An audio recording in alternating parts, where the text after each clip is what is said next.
No era consciente del conjunto de logros extraordinarios de innovación, supervivencia y triunfo que hay detrás del logo de Nike. André Agassi, autor de bestseller Open. Nunca te pares. Autobiografía del fundador de Nike. Bill Knight. Conecta. Nunca te pares. Autobiografía del fundador de Nike. Bill Knight. Traducción de Fren del Valle Peñamil y Francisco José Ramos Mena. Síguenos en Me Gusta Leer. A mis nietos, para que sepan, en la mente del principiante hay muchas posibilidades, en la del experto hay pocas. Shunri Suzuki. Mente zen, mente de principiante. Amanecer.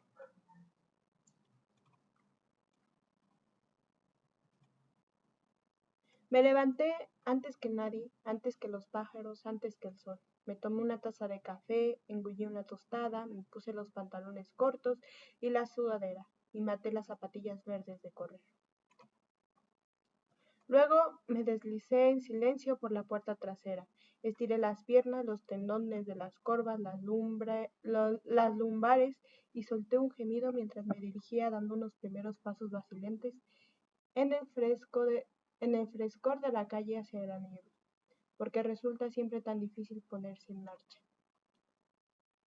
No había coches, ni gente, ningún atisbo de vida. Aunque los árboles parecían extrañadamente conscientes de mi presencia, estaban absolutamente solos. El mundo entero me pertenecía, pero claro, aquello era Oregón. Allí los árboles siempre parecían saber, los árboles siempre te cubrían. Qué hermoso lugar para haber nacido. Pensé, mirando atentamente a mi alrededor, apisable, verde, tranquilo. Me sentí orgulloso de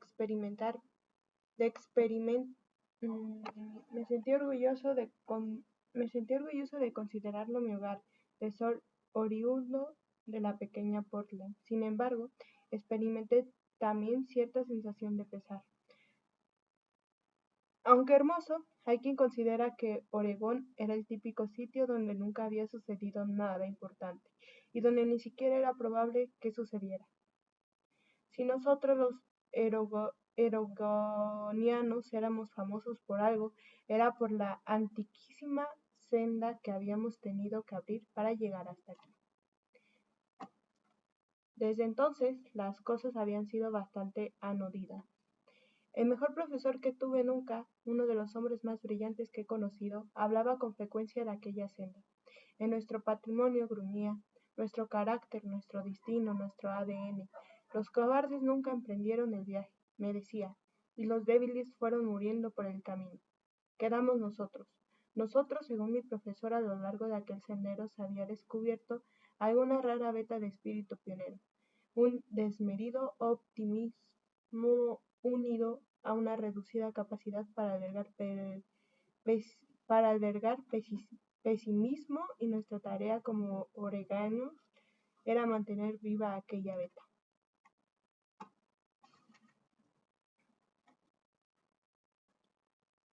Yo asentía con la cabeza mostrándole todo mi respeto. Me caía bien, pero a veces cuando me alejaba pensaba, caray, pero si no es más que un camino de tierra. Aquella brumosa mañana, aquella trascendental mañana de 1962, yo acababa de recorrer mi propia senda. Había regresado a casa después de pasar 7 largos años fuera. Era raro verse azotado de nuevo por la lluvia diaria. Más extraño aún era volver a vivir con mis padres y mis hermanas gemelas. Dormir en mi cama de la infancia.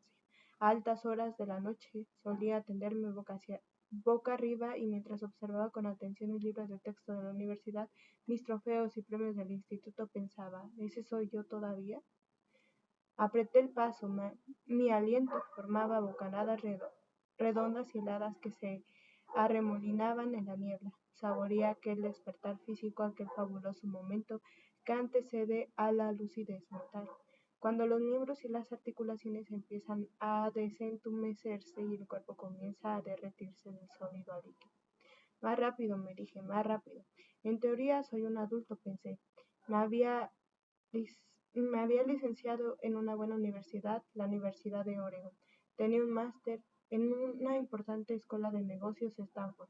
Había sobrevivido un año entero en el ejército estadounidense en Fort Lewis y Fort Eustis.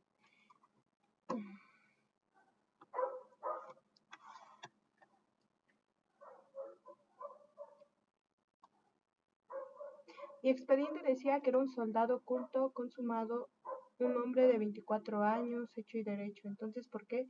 ¿Por qué todavía me siento como un niño? Me pregunté. Lo peor es peor, como el niño tímido, pálido y flacucho que siempre tal vez fuera, porque todavía no había experimentado nada de la vida y mucho menos su infinidad de tentaciones y emociones. Nunca me había fumado un cigarrillo, no había probado ninguna droga, jamás había quebrantado una norma y ya no digamos una ley. Acababa de arrancar la década de 1960, la era de la rebelión, y yo era la única persona de todos Estados Unidos que todavía no se había rebelado contra nada. No recordaba ni una sola vez en la que me hubieran dejado llevar o hubiera hecho algo inesperado. Ni siquiera había estado nunca con una chica. Solía darle vueltas a lo que yo no era por una razón muy simple. Era, era lo que mejor conocía. Me había resultado difícil definir qué o quién era o podía llegar a ser.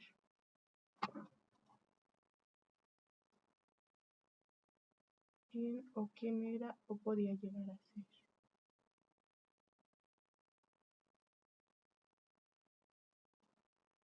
Como todos mis amigos querían tener éxito, pero a diferencia de ellos, yo no sabía. Ay,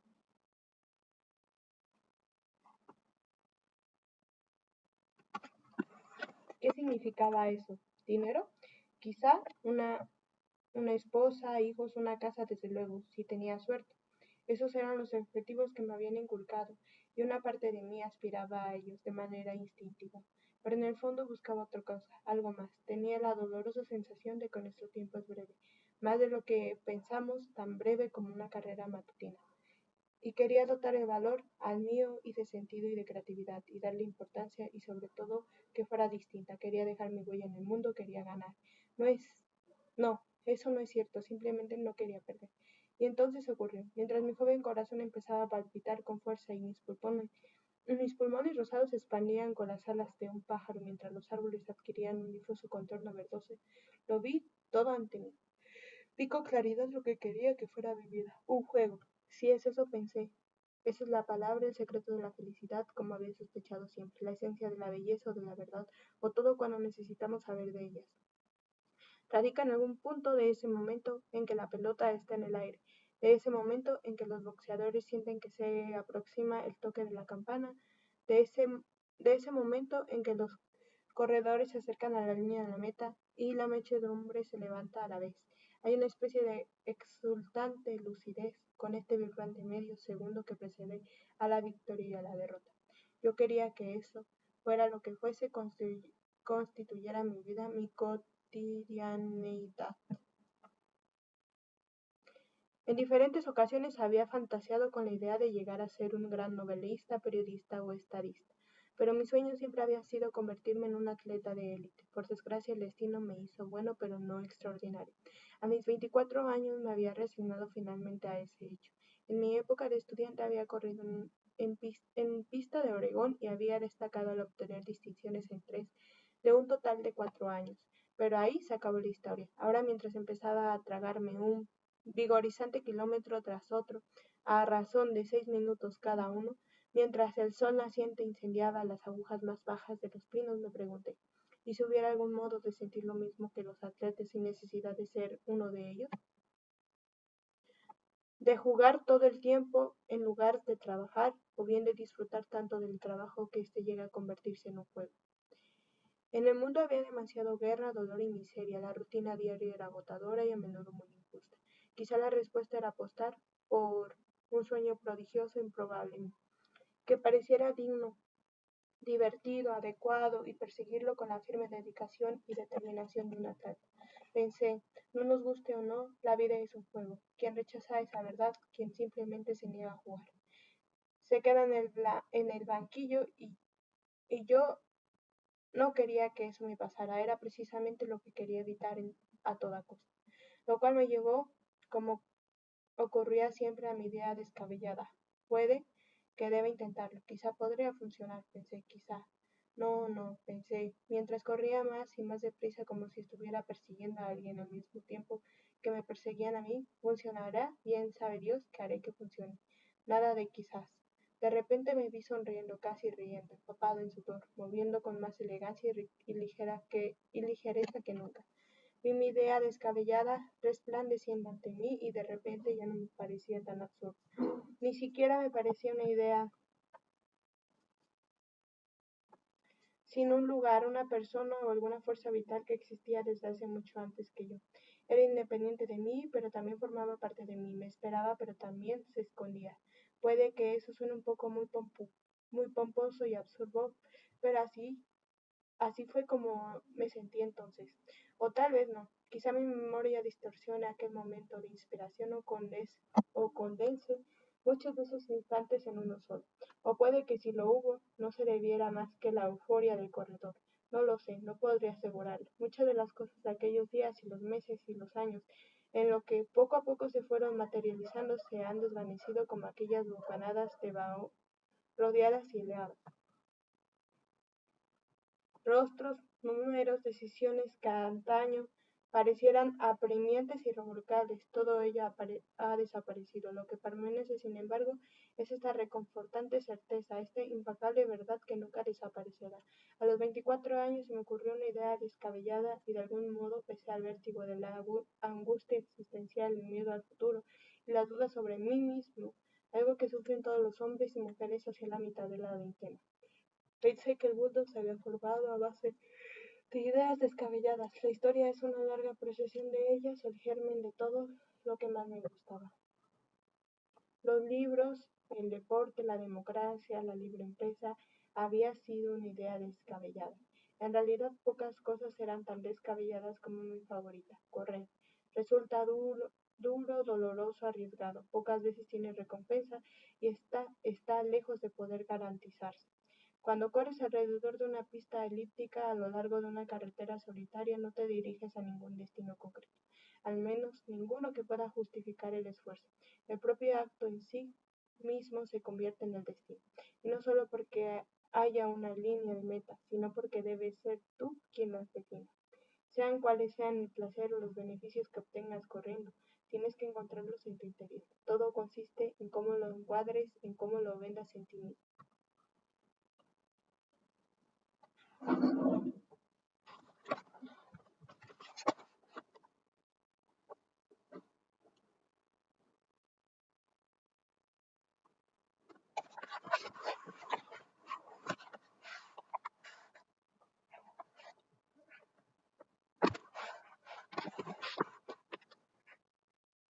Todo corredor lo sabe, corres y corres kilómetro tras kilómetro y nunca sabes exactamente por qué.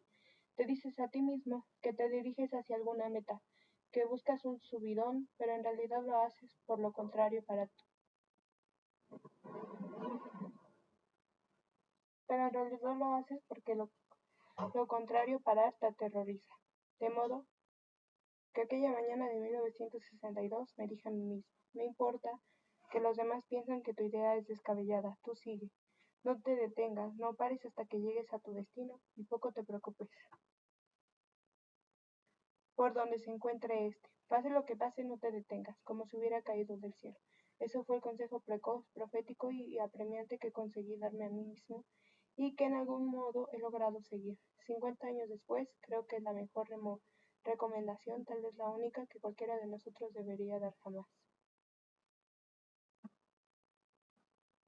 Primera parte.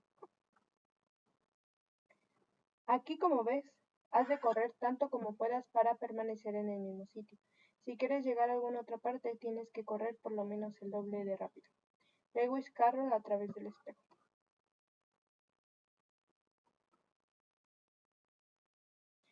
Cuando les puse el tema a mi padre y cuando reuní el valor para hablarle de mi idea descabellada, me aseguré de hacerlo en las primeras horas de la noche. Con papá ese era siempre el mejor momento. Con papá ese era siempre el mejor momento. Era entonces cuando estaba relajado después de haber cenado bien y se recostaba en su sillón reclinable de vinilo en el rincón del televisor. Si echo la cabeza hacia atrás y cierro los ojos, todavía puedo oír las risas del público y las sintonías musicales entaladas de sus programas favoritos. Los westernes, Caravana y Rawhide. Pero el que más le gustaba era el del cómico Red Buttons. Cada episodio empezaba con un Red cantando "Jo, jijo".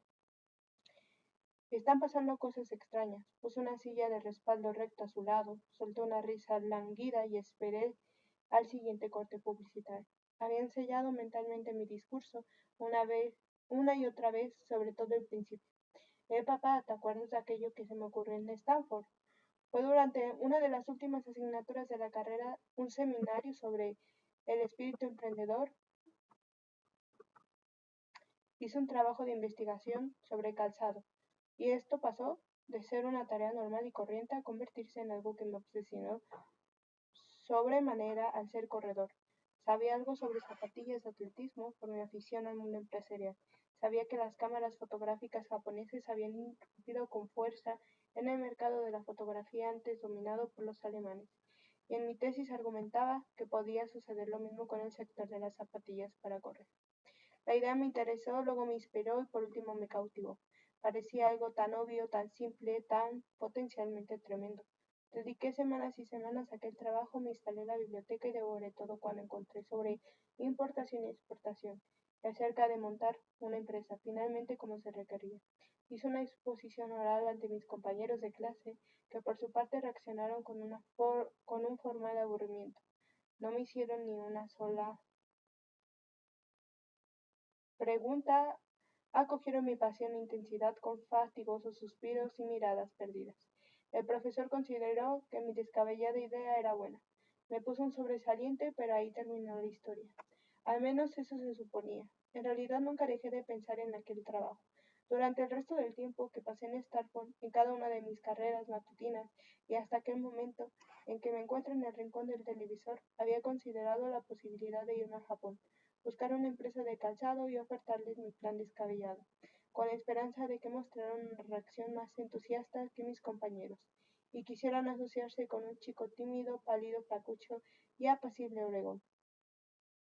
También había barajado la idea de dar un exótico rodeo durante mi ruta de ida y vuelta a Japón. ¿Cómo voy a dejar mi huella en el mundo si no voy ahí fuera y lo veo? Pensaba.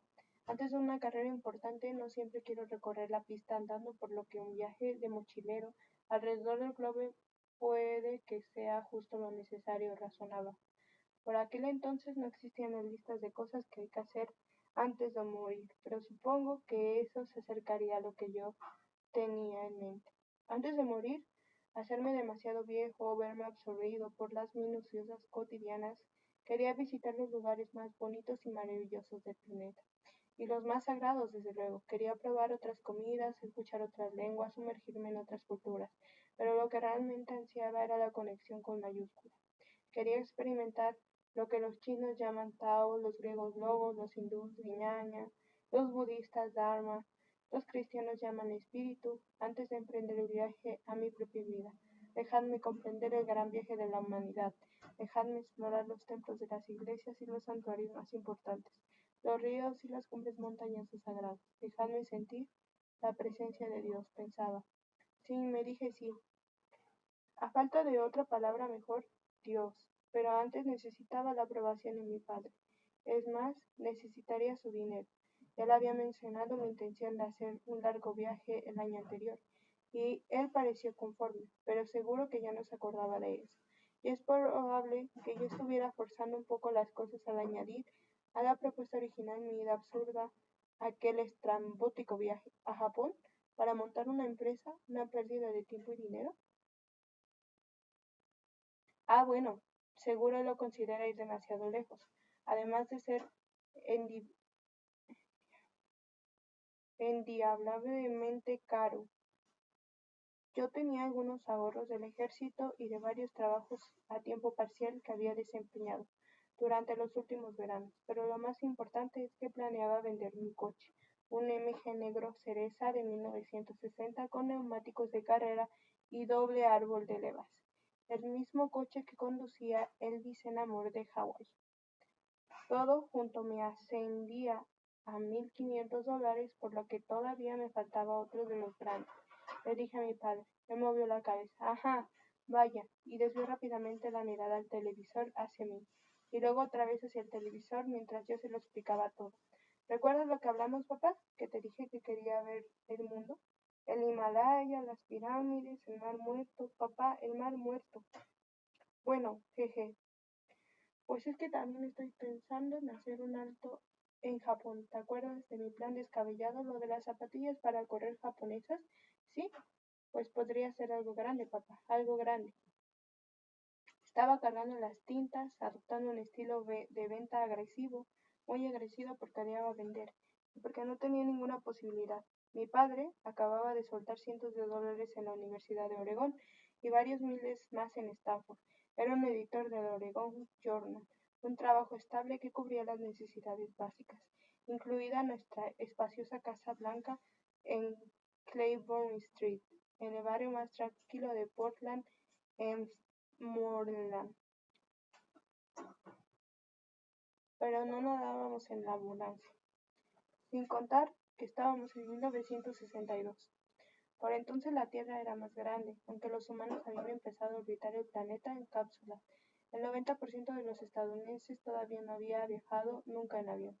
El norteamericano medio, hombre o mujer, no se había aventurado nunca más a 100 kilómetros de la puerta de su casa, de modo que la mera mención de un viaje largo en avión acobardaría a cualquier padre, especialmente al mío, y más teniendo en cuenta que su predecesor en el periódico había muerto en un accidente de aviación. Aparte del dinero y de las preocupaciones por la seguridad, todo el asunto se revelaba bastante poco práctico. Yo era consciente de que 26 de cada 27 nuevas empresas fracasaban, y mi padre también, y la idea de asumir un riesgo tan colosal iba en contra de lo que él representaba en muchos aspectos. Era un episcopaliano convencional, un creyente de Jesucristo. Sin embargo, también adoraba a otra deidad secreta, la respetabilidad, casa colonial, bella esposa, hijos obedientes. Mi padre disfrutaba teniendo todo eso, pero lo que realmente le gustaba era que sus amigos y vecinos supieran que lo tenía, ser admirado, dar cada día unas vigorosas brazadas en la corriente más fuerte, por lo que dar la vuelta al mundo en un pajarraco simplemente no tenía sentido para él. Eso no se hacía. Desde luego, no los respetables hijos de los hombres respetables.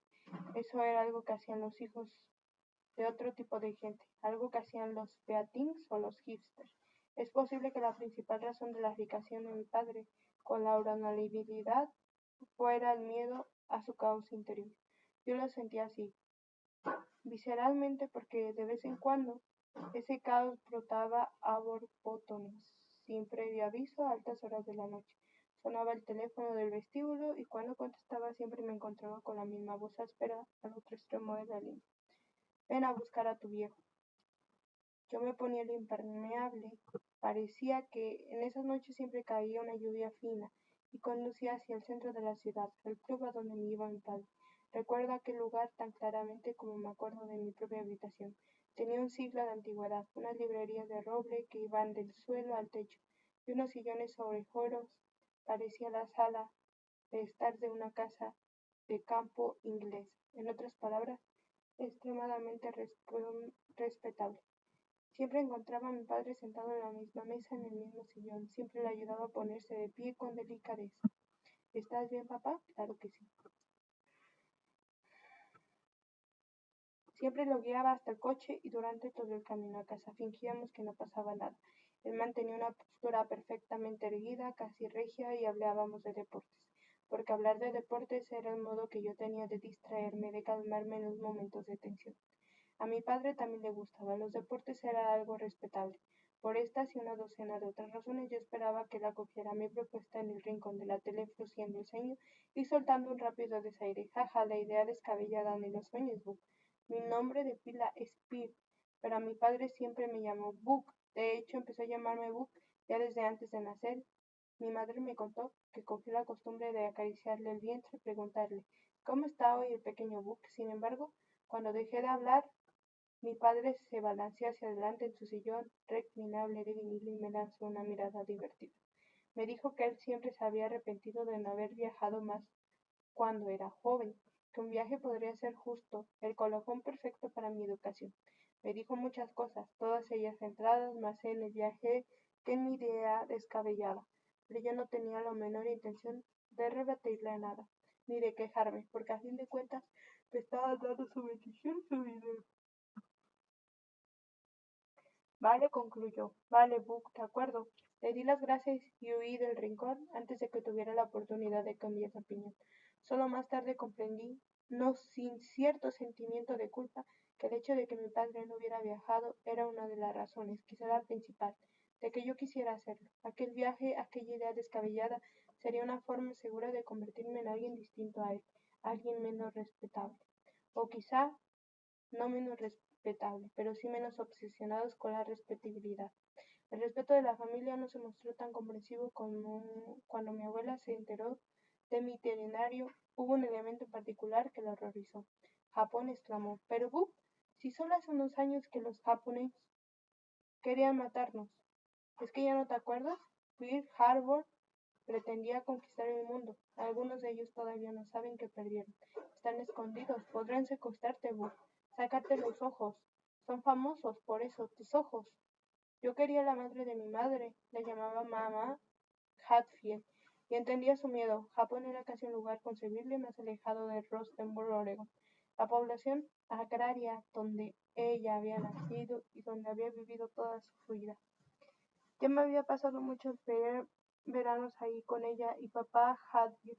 Nos sentábamos cada noche en el porche, escuchando cómo el cruel de las ranas toro competía con la radio de la consola, que a comienzos de la década de 1940 siempre estaba sintonizada con las noticias de la guerra, noticias que siempre eran malas. Los japoneses se decían repetidamente, no habían perdido una guerra en 2600 años y desde luego no parecía que fuera a ser ahora. Batalla tras batalla sufríamos con una derrota tras otra. Finalmente, en un día de 1942, Gabriel Heatter de la cadena Mundial Broadcasting abrió un reportaje radiofónico nocturno con un grito estridente.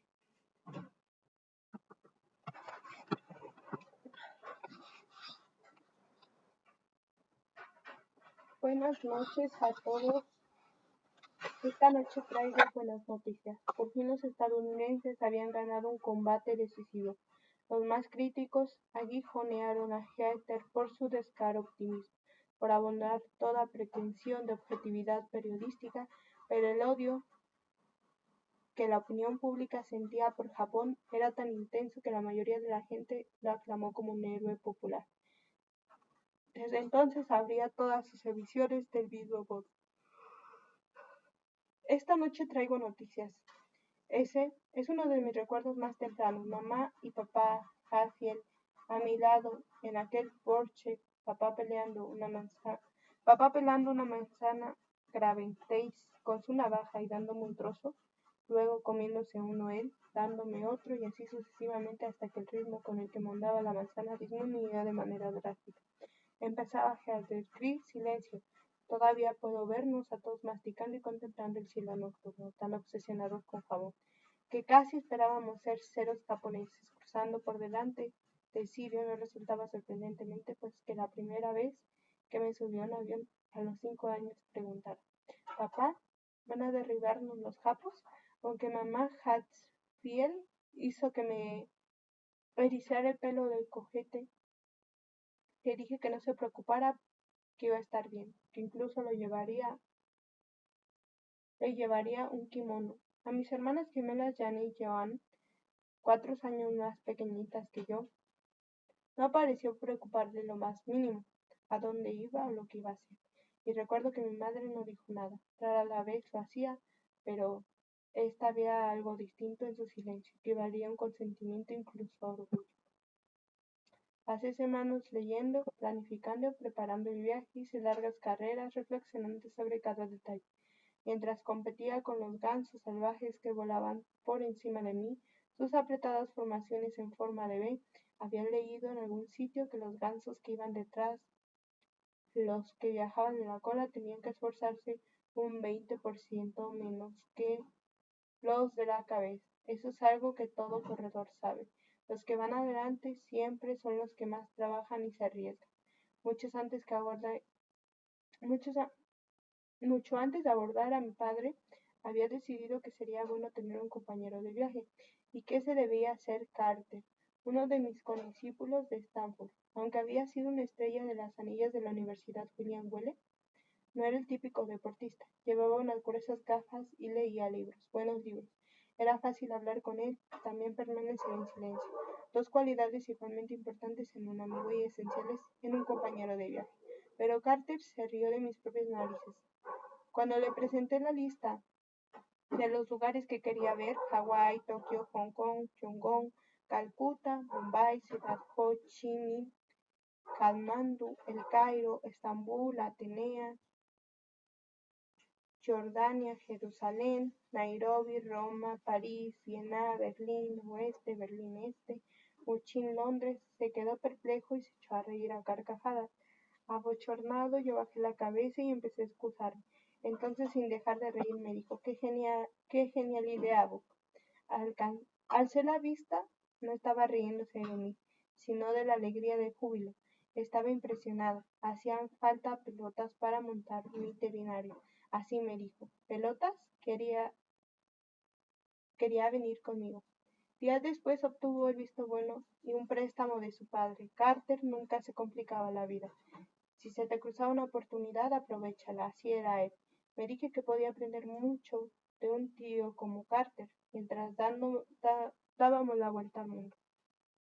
Cada uno se preparó una maleta y una mochila. Nos prometimos llevar lo indispensable: unos pares de vaqueros, unas camisetas, zapatillas para correr, botines de ante, gafas de sol, más un par de pantalones cortos. Yo metí también un buen traje, uno de 2 botones de color verde, de la marca Brooks Brothers, por si podía llevar a la práctica mi idea descabellada. El 7 de septiembre de 1962, Carter y yo nos metimos en su viejo y desvanecido Chevy y nos alejamos a toda velocidad por la Interestatal 5, atravesando el valle de Willamette y la boscosa parte del origen de Oregón.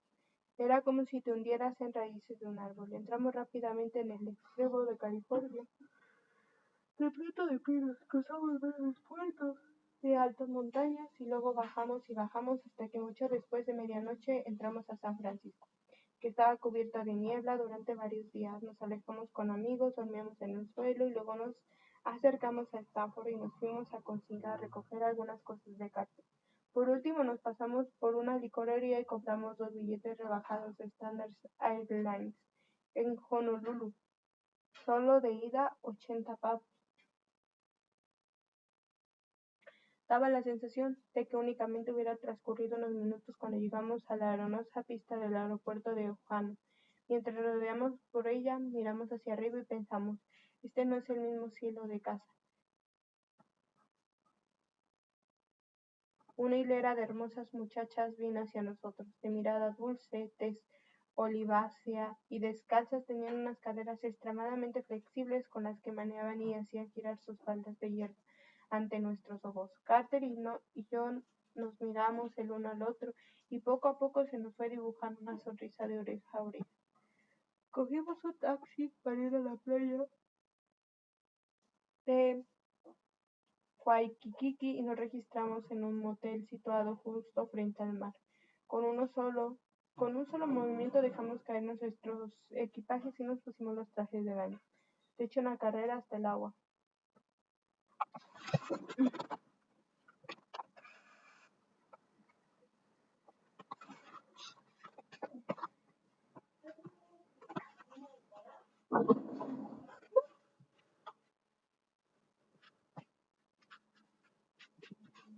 Hola.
Qué tan mal mensaje entonces.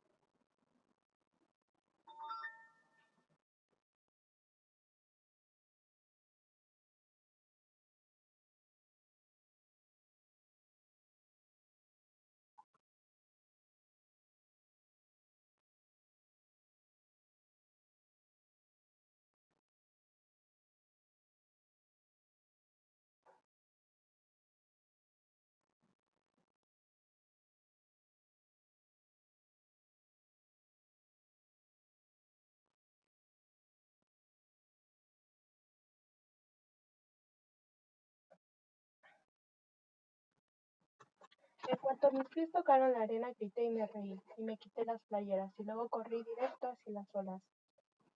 No me detuve hasta que la espuma me llegó hasta el cuello. Me zambullí hacia el fondo hasta llegar a tocarlo, y luego emergí jadeando y riendo.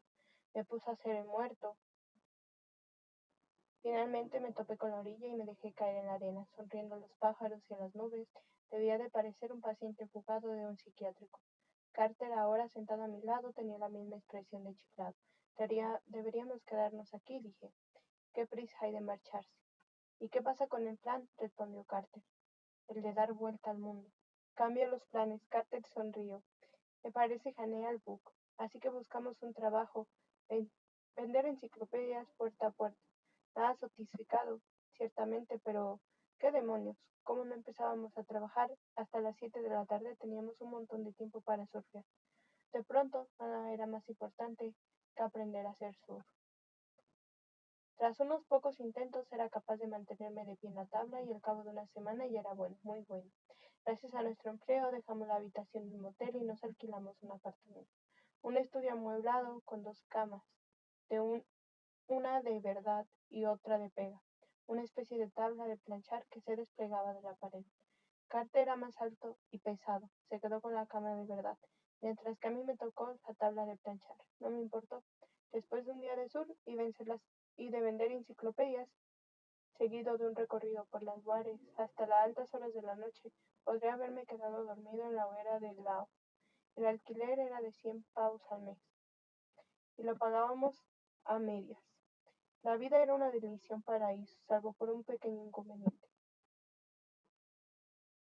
Yo era incapaz de vender enciclopedias. Me resultaba imposible vender enciclopedias para salvar mi vida. Era como si a medida que cumplía años me fuera volviendo más tímido y la evidencia de mi extrema timidez solía incomodar a los extraños. De modo que si vender cualquier cosa ya me había resultado de un auténtico reto, vender enciclopedias que en Hawái eran casi tan populares como los mosquitos y los estadounidenses continentales era para mí un auténtico calvario. Independientemente de lo hábil o lo convincente que lograra mostrarme al pronunciar las frases clave que nos habían enseñado durante nuestra breve sesión de formación. Chicos, decidid a la gente que vosotros no vendéis enciclopedias, vosotros vendéis un vasto compendio del conocimiento humano. Las respuestas a las preguntas de la vida siempre obtenían la misma respuesta. Lárgate, chava. Si mi timidez me convertía en un mal vendedor de enciclopedias, mi naturaleza me hacía depreciar dicha profesión. No estaba hecho para aguantar grandes dosis al rechazo, lo sabía desde mi primer año de instituto cuando me echaron del equipo de voleibol. Un pequeño revés en el gran esquema, pero a mí me dejó de una pieza. Era la primera vez que tomaba verdadera conciencia de que no le podemos gustar a todo el mundo, de que todas las personas nos aceptarán y de que a menudo se nos parta justo cuando más necesitamos que cuenten con nosotros. Nunca olvidaré ese día. Arrastrando mi bate por la acera, fui tambaleándome a casa y me escondí en mi cuarto, donde estuve lloroso y deprimido durante unas 2 semanas. Hasta que mi madre vino al lado de mi cama y me dijo, ya basta. Y luego me, me instó a que intentara otra cosa, como que, gemí apoyando en mi almohada. ¿Qué me dices del atletismo? Dijo ella. ¿Atletismo? Pregunté. ¿Tú corres rápido, Bu? Sí, pregunté de nuevo, incorporándome, de modo que empecé a practicar atletismo y descubrí que podía hacerlo, y que nadie me dissuadiría. Ahora renuncié a vender enciclopedias y el viejo y familiar rechazo que yo entrañaba, y revisé de nuevo las ofertas de empleo. De inmediato descubrí un pequeño anuncio dentro de un grueso recuadro negro. Se necesita vendedor de valores. Pensé que sin duda me iría mejor con eso. Al fin y al cabo tenía un más. Y antes de salir del viaje había tenido una entrevista bastante fructífera en la empresa bursátil de Waiter. Investigué un poco y descubrí que aquel empleo tenía dos cosas que merecían la pena. La primera, que trabajaría en la compañía Invested Oversight Service, dirigida por Bernard Cornwell, uno de los empresarios más famosos de la década de 1960. La segunda, que la empresa estaba en el último piso de una hermosa torre situada junto a la playa, ventana de 6 metros que daban a un mar de color turquesa. Ambas cosas me atraían y me hicieron tomarme más en serio la entrevista. Y tras varias semanas sin conseguir que nadie me comprara una enciclopedia, convencí al equipo de Cornwell de que apostara por mí. El extraordinario éxito de Cornwell, más aquellas impresionantes vistas, hizo posible que la mayoría de los días no olvidara de que las instalaciones de la empresa eran poco más que un cuarto con caldera. Cornwell era conocida por preguntar a sus empleados si de verdad estaban seguros de que querían hacerse ricos, y cada día una docena de jóvenes voraces demostraban que en efecto lo deseaban, que lo deseaban de verdad, con ferocidad, con desenfreno. Hacían añicos los teléfonos y las perspectivas de la venta del PRI, luchaban desesperadamente por conseguir entrevistas cara a cara. Yo no era un orador brillante, ni siquiera un orador, pero sabía de números y conocía el producto, los fondos teóricos. Es más, sabía cómo ser sincero, y a la gente eso parecía gustar. No tardé en programar unas cuantas reuniones y en cerrar unas cuantas ventas. En una semana había ganado lo suficiente en comisiones para ganar mi parte del alquiler durante los 6 meses siguientes, y todavía me quedaba mucho para gastármelo en cera para tablas de surf. Casi todos mis ingresos discrecionales iban a parar a los garitos de la playa. Los turistas solían frecuentar los centros turísticos de lujo, cuyos nombres parecían conjuros: el Moana, el Halekulani, pero Carter y yo preferíamos los garitos. Nos gustaba sentarnos en nuestros colegas beachings y locos del sur, buscavidas y vagabundos, sintiéndonos orgullosos de lo único que teníamos a nuestro favor: la geografía. Aquellos probes pregnados del continente, solíamos exclamar, aquellos pobres diablos que caminaban sonámbulos por sus vidas monótonas, abrigados contra el frío y lluvia, ¿por qué no pueden ser como nosotros? Que no pueden vivir en el presente. Nuestro carpe diem se veía creado por el hecho de que el fin del mundo se acercaba. Durante semanas se había establecido una tregua nuclear con los soviéticos. Estos tenían 3 decenas de misiles en Cuba. Estados Unidos quería que se llevaran de ahí, y los dos bandos habían alzado su ultimátum. Las negociaciones habían terminado y la Tercera Guerra Mundial podría comenzar en cualquier momento. Según los periódicos, empezarían a caer misiles del cielo hoy mismo a última hora. Mañana, como muy tarde, el mundo era Pompeya y el volcán ya escupía ceniza. Bueno, pues iríamos con todos los clientes de los garitos.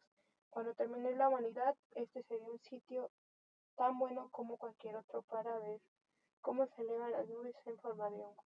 Ahora la civilización. Y entonces, al parecer, el mundo se salvó, pasó la crisis, el cielo parecía suspirar de alivio mientras el aire se volvía de repente más nítido y calmado. Luego siguió un perfecto otoño hawaiano, días de complacencia y algo cercano a la dicha. Ahí le siguió una intensa agitación. Una noche dejé mi cerveza sobre la barra y me volví hacia Carter. Puede que haya llegado el momento de abandonar Shahar, le dije. No me esforcé mucho en convencerlo, no creí necesario hacerlo, estaba claro que era hora de continuar con el plan. Pero Carter frunció el ceño y se acarició la barbilla. Vaya, Buck, no lo tengo claro. Había conocido a una chica, una hermosa adolescente hawaiana con largas y bronceadas piernas y unos ojos de color negro azabache, como las muchachas que habían ido a recibirnos al avión.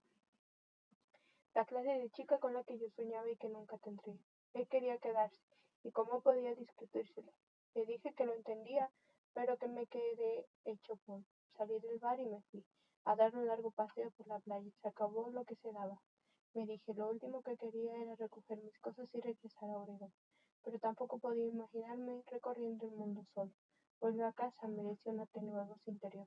Búscate un trabajo normal, sé una persona normal. Entonces oí otra vez, igual de tenue e igual de enfática: no, no vuelvas, siga adelante, no te detengas. Al día siguiente di aviso en mi cuarto de Calderas que me iba con las perspectivas de semanas de antelación. Qué lástima, Buck, me dijo uno de los jefes. Tenía un verdadero futuro como vendedor. Dios me lo quiera, murmuré. Aquella tarde, en una agencia de viajes situada un poco más abajo, en la misma manzana, compré un billete de avión válido durante un año para cualquier línea de aire y destino. Una especie de pase Euryail del cielo. El día de Acción de Gracias de 1962, cogí mi mochila y le estreché la mano a Carter. Buck, me dijo, no te dejes enredar. El capitán se dirigió a los pasajeros en un rapidísimo japonés y yo empecé a sudar. Miré por la ventanilla el brillante círculo rojo de Ada.